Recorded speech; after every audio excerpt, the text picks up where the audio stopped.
Welcome back to the Citizens Fancast. As always, I'm your host, Evan, and it's a glorious Monday, is it not?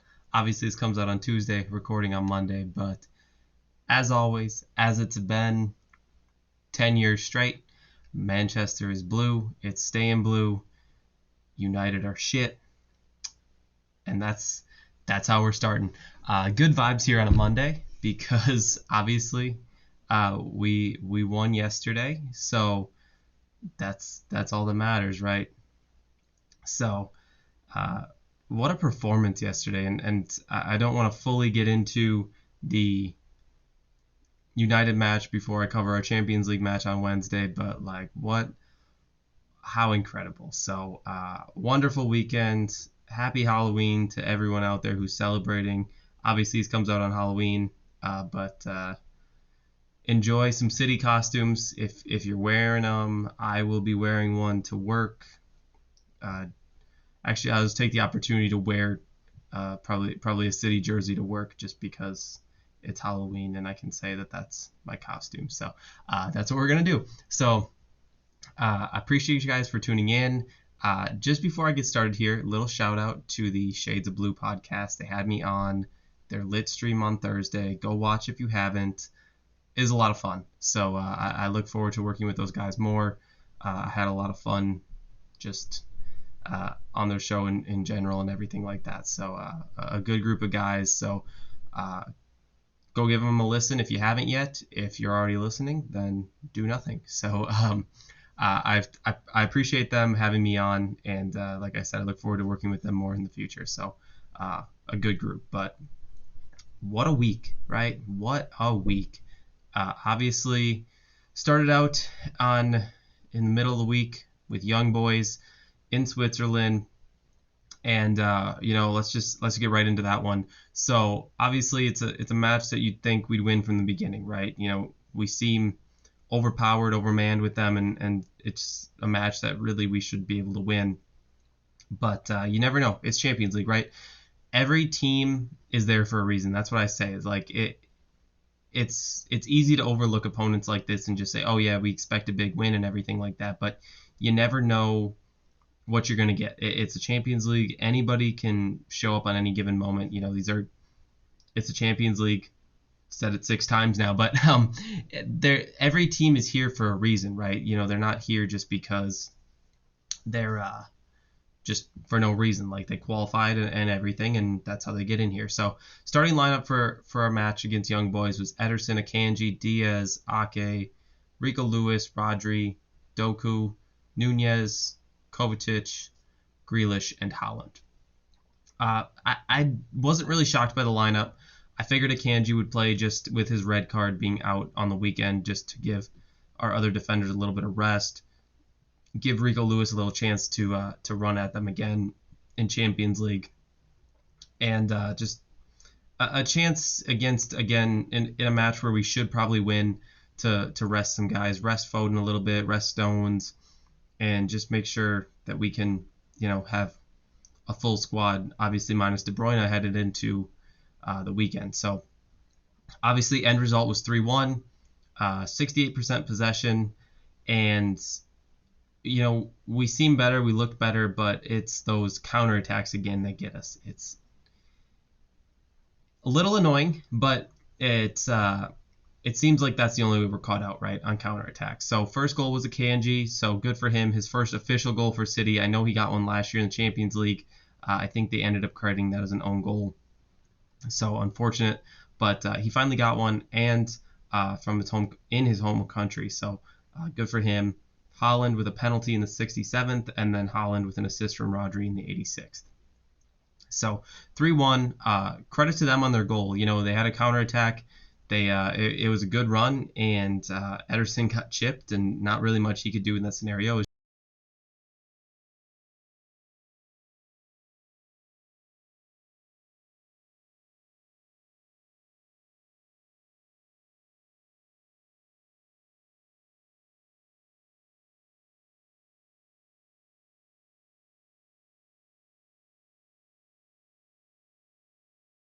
Goal again, and kind of just controlling the midfield as much as he can, right? And Akanji out on the right a little bit more. But another thing I noticed is Doku and Nunez seem to be a little bit on different pages, and I think I credit that a little bit just to the fact that it seems like they probably haven't had enough time together, right? So a lot of times, Nunez make a run or Doku would make a run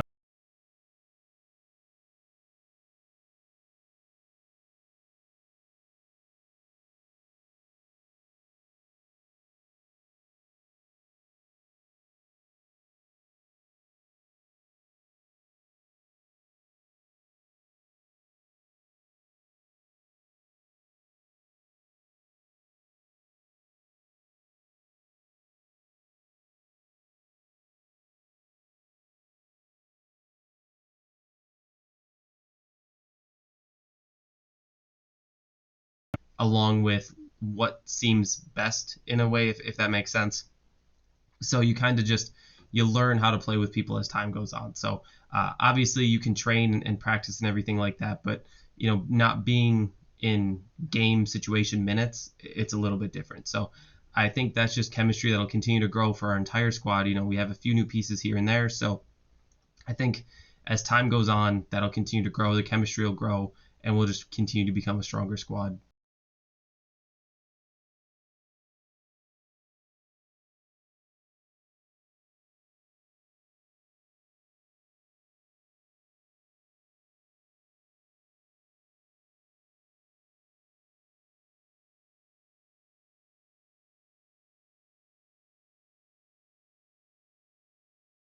Offer different things. They play a different style, and it's something where they both can contribute to this team in different ways, and we can use them both and utilize both at the same time or at different times. It just kind of depends on what the match needs, right? So I think it's good to have two different players who excel with the ball at their feet, who are able to excel while dribbling and able to excel being in possession.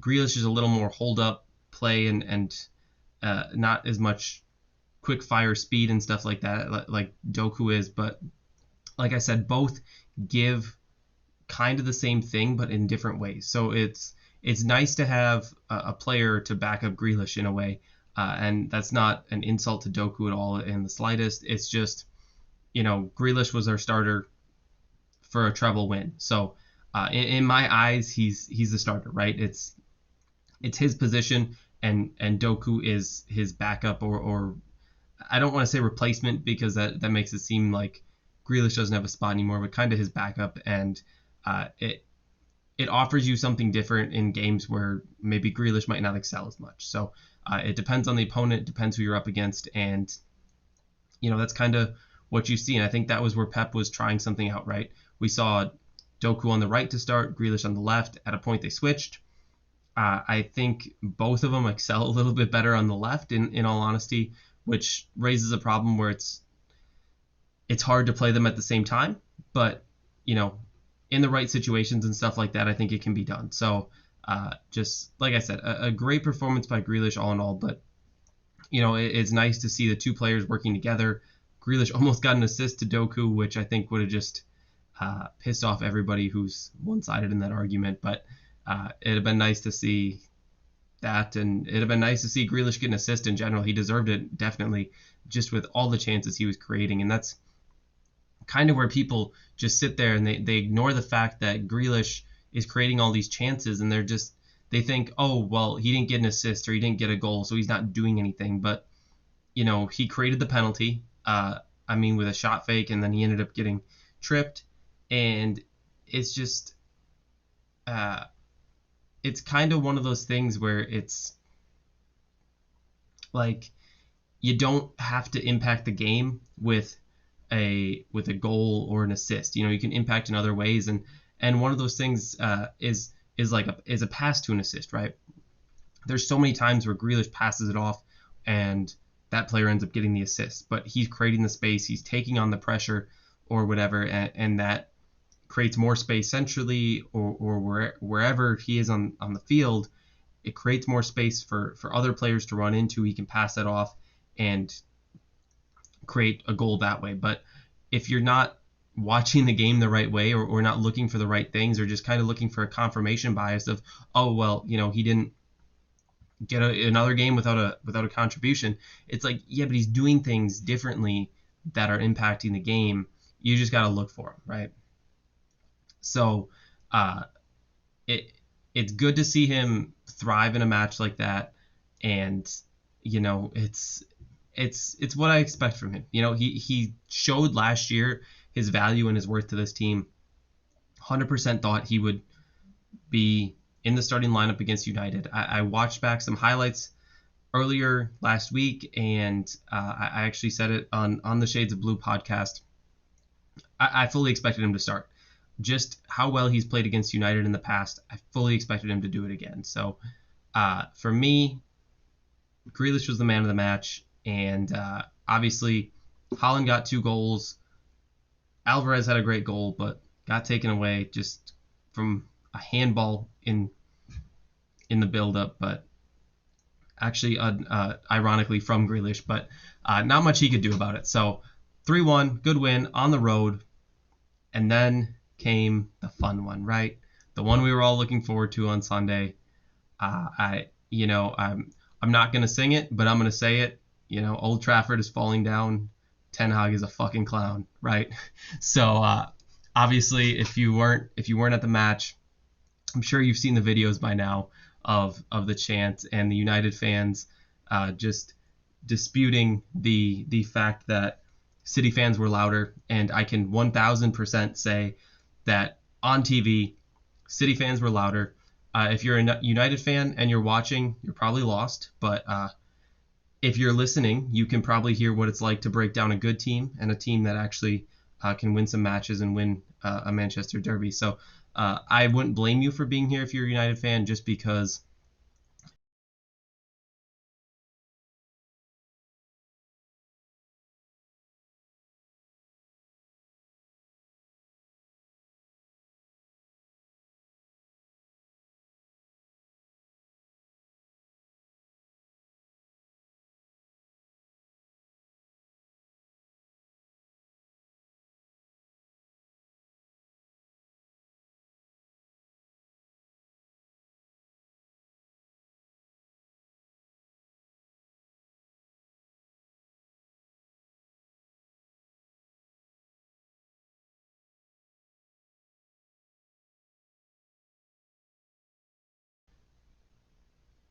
Alvarez, Grealish, and Haaland and Foden. Sorry, I missed Foden. It autocorrected to something else in my notes here. Sorry about that. Foden started as well. 60% possession, 3-0 win, dominant. If we needed more goals, I saw someone say it, if we needed 6, we could have scored 6. It felt at one point when it was 2-0 that the energy just left the game, in all honesty. It felt like it was over. Everyone knew it was over. United stopped fighting, so we were just toying with them, in all honesty. They didn't really look like scoring at all in the second half. The first half, they had a couple chances. Ederson made a great save. Great work by Stones defensively to come back and throw off Højlund, or the Wish version of Haaland, as I like to call him. And it was just dominant. The first half, like I said, a few things we could have done better here and there, but all in all, it was good. Up 1-0 at half. It's just the only thing you worry about is they tend to get the calls. They tend to just, I don't want to say find a way, but they just get lucky. And at times they find a goal through that, or just something stupid where they get a goal, a penalty, an offside, something like that. But as soon as the second half started, it never looked like that was going to happen, right? So what I want to talk about, honestly, is, I said, the first half was a little slow. I think they made a comment on the broadcast that City don't do anything different, that they always play the same. And I wouldn't necessarily say that that's true, but what I would say is I think we start every match the same, right? We're going to come out and we're going to play the same way for the first 10, 15, 20 minutes. Sometimes it doesn't work. Sometimes it does. Can get a goal, 2, 3, whatever, right? But what I will say is I think why you see us get better as the match goes on is because our players are smart enough and Pep is smart enough to continue to develop and learn throughout the game of, okay, how is this opponent going to play against us, right? You don't know how they're going to come out. They're going to come out trying to stop us, however that is, right? So I think it's not necessarily that we come out the same or that we play the same. I think we just come out the same, right? We come out in a manner of, playing a certain way, and sometimes it doesn't work. Slow starts and stuff like that. I feel like that's why you see it sometimes at the beginning, possession's a little back and forth, game's a little wide open. And then you see around 15 to 20, maybe even 10 minutes in, a little bit earlier, we kick up the possession, the chances start being created at a higher rate, and it just kind of, I think it just takes us time to figure out how the opponent's going to play against us, right? Figuring out, what we need to do, what adjustments we need to make to be able to break down that opponent and break down how they're going to play. And I think that was one of these instances, right? So, obviously it took us a little bit. We got, I'll say, a little bit lucky with the penalty, and not because it isn't a foul, because you don't usually see it called. And now I've seen this argument about how, oh, well, Arsenal fans are just coming out of wherever, and I've seen a bunch of United fans as well just coming out and saying, well, it wasn't called here and it wasn't called here, so why is it being called? Just because it wasn't called before doesn't mean it's not a foul. Anywhere else on the field, it's a foul. So to give the argument of, oh, well, it wasn't called, or it usually isn't called, so that shouldn't be a foul, just because it's not being called doesn't mean it's not a foul. Those are mistakes. This was the correct decision, but it looks like the wrong decision because it's never called, right? That's the only argument I think you have, but that doesn't make it the wrong call. It makes all the other ones the wrong call. It just comes down to the same thing as always of refs just need to be consistent, right? The consistency needs to come, and just that's about it. And to any United fan out there, again, if you're still watching, welcome to a great podcast. You're welcome for breaking down a good team. 32 years since City got a penalty at Old Trafford. 32 years. I wasn't even alive. I'll say that straight up. I wasn't even alive the last time City got a penalty at Old Trafford. And in the Manchester Derby, it's been since 2010. 13 years. Like, the only reason you're arguing is because for once a call didn't go your way. Boo-hoo, tough shit, fuck off. All I have to say. 32 years without a penalty, and you have the audacity, the absolute audacity to complain about it. And the thing is, I tweeted about it, it's been 32 years, and now you're going to complain for the next 32 years about how you gave one up. So, get over it. Your team is corrupt. The refs have straight up admitted of reffing in your favor. So I don't know how you can honestly admit. And honestly, after last January, you really can have zero complaints. You got a BS penalty in the FA Cup final. The only reason we allowed a goal in the FA Cup, by the way. You guys wouldn't know anything about that. But unfortunately, it took longer than 12 seconds to beat him this time. But I don't like the whole argument with the penalties.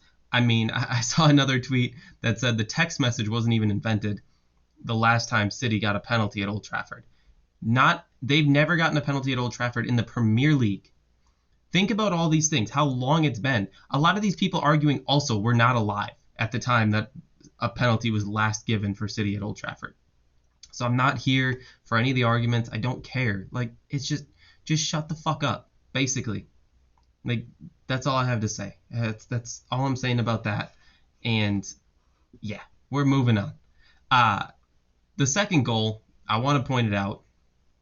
Every single pass in that goal was spot on, incredible, and crucial to the build-up of that goal. From Ederson, cross the field over to Grealish, and the overlap by Bernardo, everything was perfect. Just great team chemistry, and just that's what I talk about. Being used to playing with each other, knowing where players are going to be and stuff like that.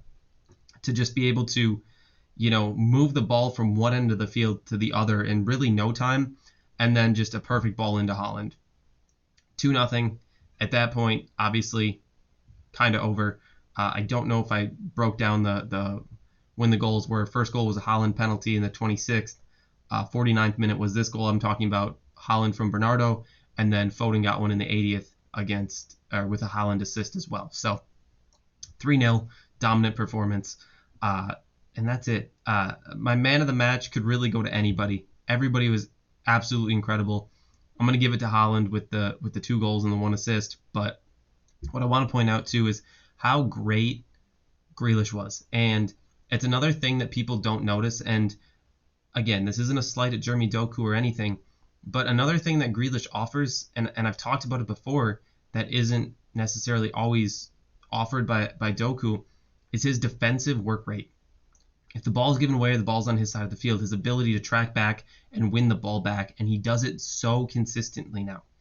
It's not something, last year when I noticed it, it's like, wow, that was incredible. I haven't seen him do that.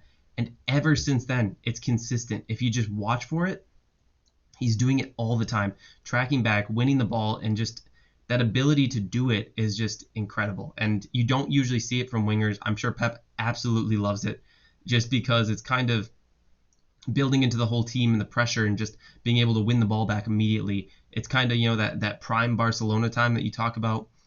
It's stuff like that. And it's things where years from now, people will talk about this City team like that. They're not going to want to, and everyone likes to say we don't have fans and no one cares about us. Yet, for the past 48 hours, all I've seen is opposing fans talking about us. So if you really don't care, then show it and just stop talking about us for 5 minutes, literally. In all honesty, I may talk about other fan bases and stuff like that on here. Their stupidity is the only reason that they cross my mind. Beyond that, I'm just here for City. I'm just here to have a good time and just enjoy life. So, dominant performance against United. Absolutely outclassed them, and I'm just riding the high. Manchester's blue. It's staying blue. My background is blue. I should have wore a blue jersey. I apologize for that. If you're watching, I have on the away kit with a Akanji on the back. So wore that on Wednesday too. So shout out to Akanji for scoring while I was wearing his kit, because the first time I wore it, he got a red card. So a little bit of avenging me wearing it. But injury report is still just De Bruyne. Thank God for that. He looks like he's making some progress, right? He seems like he's moving in the right direction, be able to come back, and should be a good. I've talked about it before. It should be good when he comes back, right? Sorry, I lost my train of thought there a little bit. And if you're watching on video right now, I'm also on my phone because I realized I forgot some stuff. So again, apologies for that. But we're gonna keep going here. If you're watching on video, you're gonna just see me looking down at my phone a little bit, just because I am trying to.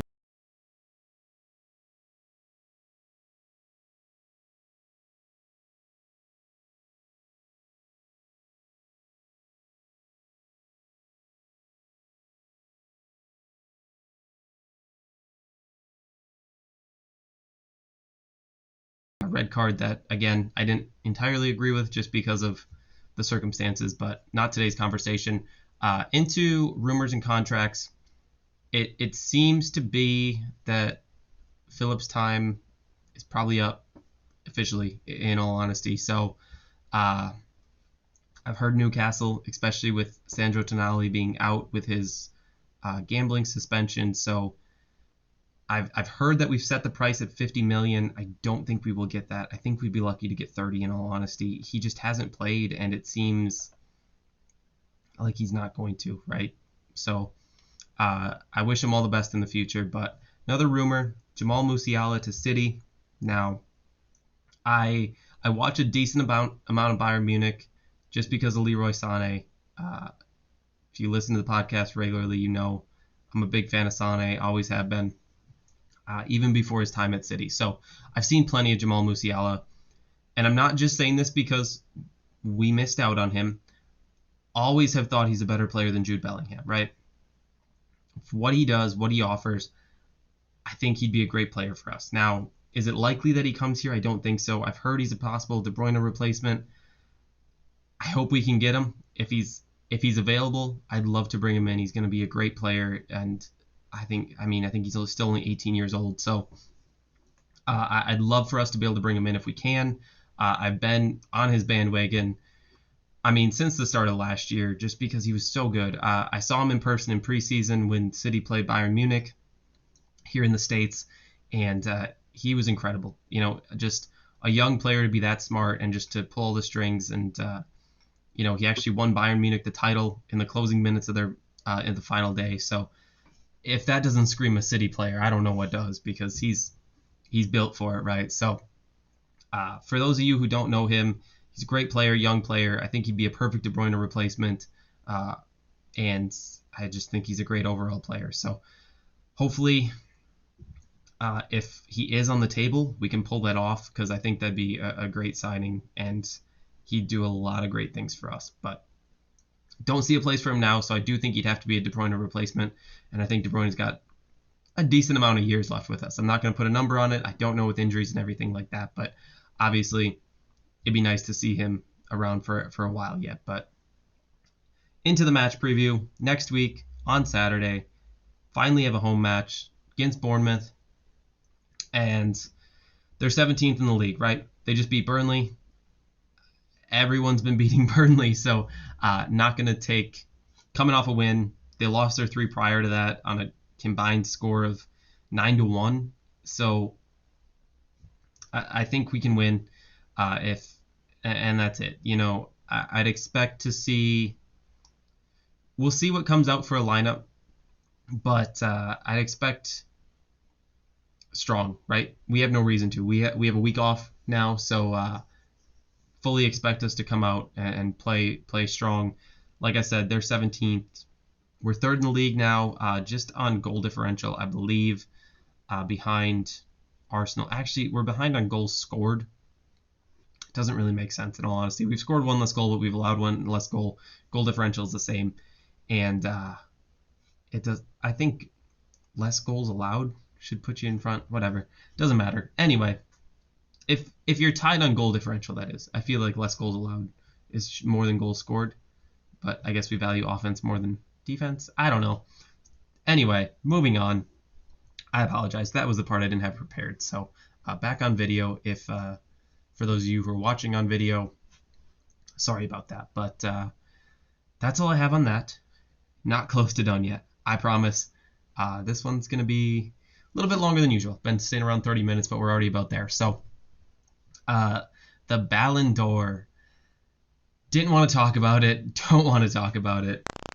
But you got to talk about it, right? So obviously, unless you've been living under a rock, you knew Messi was going to win it. You knew it's a stupid award. In all honesty, you'd love to win it as a City player, and you kind of look at like, wow, we are upset about not having a Ballon d'Or winner, right? Isn't that a little bit crazy? But we know that it's a dumb award. It's a stupid award. It's a popularity contest with the media, and that's all it really is. I feel like it can't be taken seriously anymore after this year. I mean, I saw the comparison, if you haven't seen it, in their Champions League winning year, Virgil van Dijk finished 2nd. I know there was a big argument for him to win it, just for whatever. I remember that. And he finished 2nd in the award, right?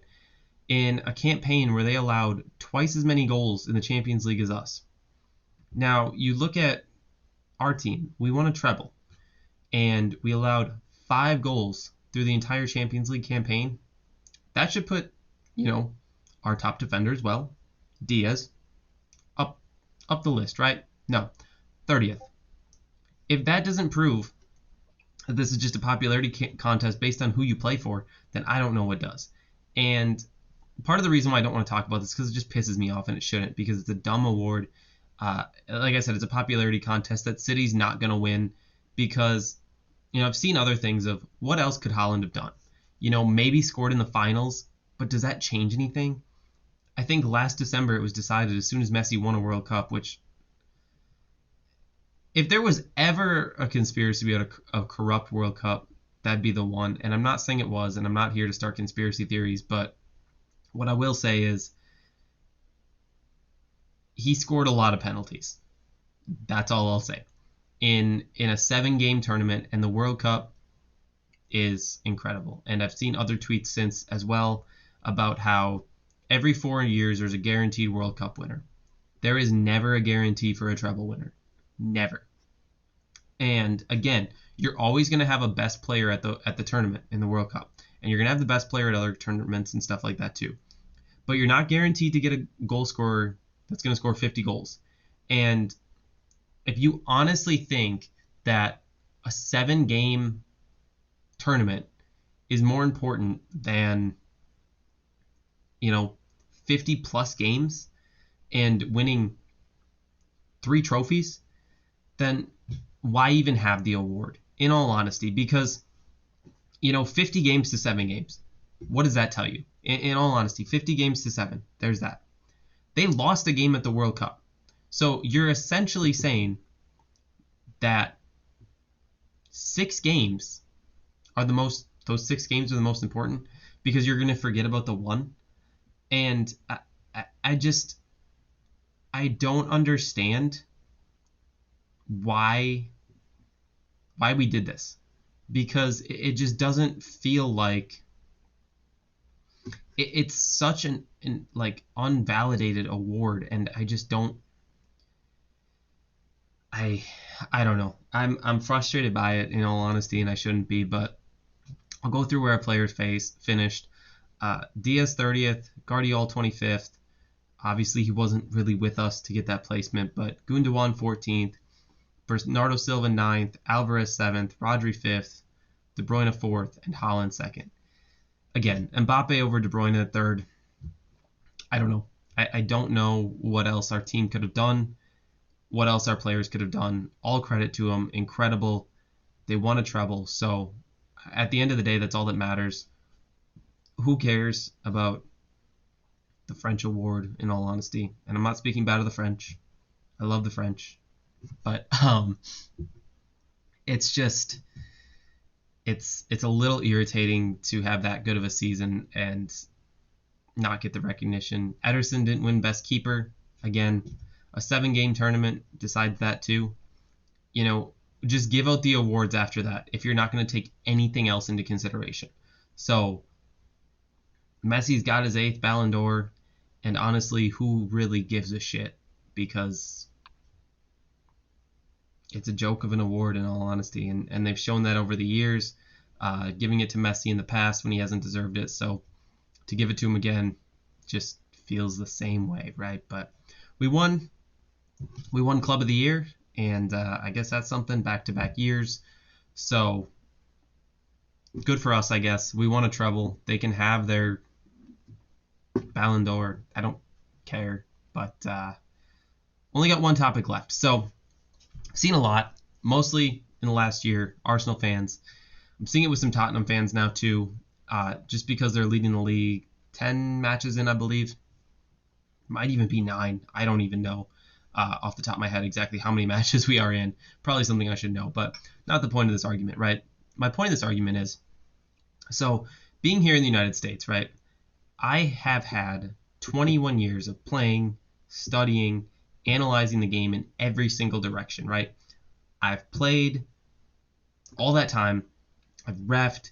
I've been watching more than half of that time, right? I was a little late.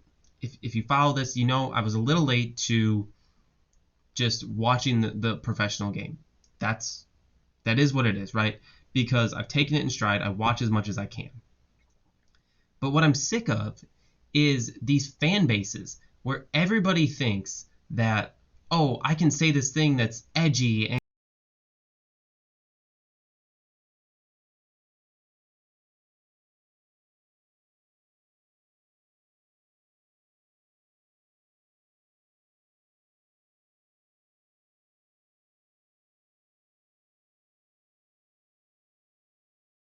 rebel. All these people just get on there with these thousands of followers, and every single one of you following these pages and agreeing with them and pumping up their ego and continuing to just thrive on their stupidity of just saying whatever the hell comes to mind. And it's not any of this banter crap or whatever, and you're not edgy, like I said. You're just dumb. And that's it, plain and simple. You're going to just come out and say, you can't just say whatever you want. And that's where I kind of hate like this where football has gotten with social media, where everybody just thinks that they can say whatever the hell they want and people will give them a platform. I mean, obviously, I here created my own platform as well, but being in the United States and following from the United States, I have to follow twice as hard. I have to say everything I say. I know I'm going to get absolutely ridiculed if I don't know what I'm talking about and have all my ducks in a row. If I don't do the research and analyze the game in the proper way, then I'm going to look like an idiot and not be taken seriously. I put the effort in to make sure that at the end of the day, I'm putting a good product out there, or what I say is a good product. Now, yes, at times I react out of emotion and I might say stupid stuff, but for the most part, I'm saying things that are logical and make sense. And I took actual reasoning into it. I didn't just say whatever came into my mind because I wanted it for interactions or whatever. I'm so sick of this like age of just interactions and just saying whatever the hell you want just for the sake of, ooh, I can get into it with this fan base or whatever. Just stop. Like, just stop. It's not funny. It's not intelligent. And I don't know what people are out there thriving off this content who think it's a good idea. In my opinion, it's dumb. It's a waste of time. And it just pisses me off. And it probably shouldn't.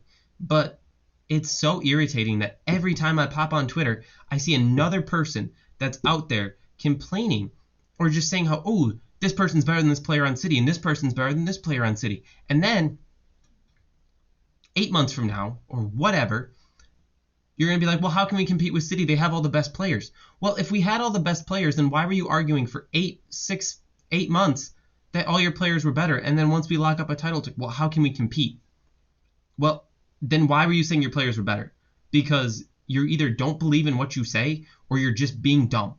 So which one is it? Because I'm just annoyed. I'm annoyed and I'm sick of it. And that's my final thought today. I apologize for the rant, but it's just frustrating to see all the time. And most honestly, it's just annoying. So thank you guys for listening. I appreciate each and every one of you.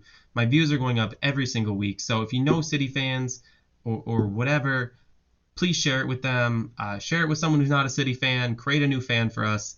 I appreciate every person listening. We hit a new high for different countries listening. So I appreciate every single person. And I truly, truly mean that. You know, I do this because I enjoy it, but I also don't want to just be sitting here just saying this to nobody. So I truly, truly am grateful for every single person who listens. And I appreciate each and every one of you. So as always, I'm open to any questions, comments, or concerns you may have. Leave a review. If you want to leave a question in the review, I will address it.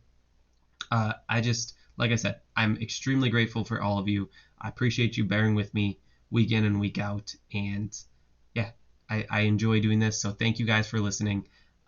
As always, follow me on Citizens Fancast on Twitter, Instagram, and TikTok. You can subscribe to my channel on YouTube. I don't have a ton of content there, minus these videos. So if you want to go watch the videos, I plan to continue to introduce new content. I have a ton of ideas of where to keep going with this, and I know I keep saying that, but I truly have ideas. It's just about getting them in motion, right? So a kind of a one-man operation here. So doing it all on myself gets a little stressful at times, but we'll get there eventually. I can't do anything without you guys. So like I said, I appreciate each of you listening. Podcast is available on Spotify, not on Instagram, Spotify, Apple Music, Amazon, Google, potentially somewhere else as well. I don't know. I post it every single week. Every Tuesday after it posts, I post a link to it. So go follow me on Twitter, TikTok, Instagram, wherever, and enjoy the rest of your week. We, as always, we're still treble winners, and no one will take that away from us. So at the end of the day, people can say we don't have fans, but we're here, and we're here to stay, and that is all. Have a great week, everybody.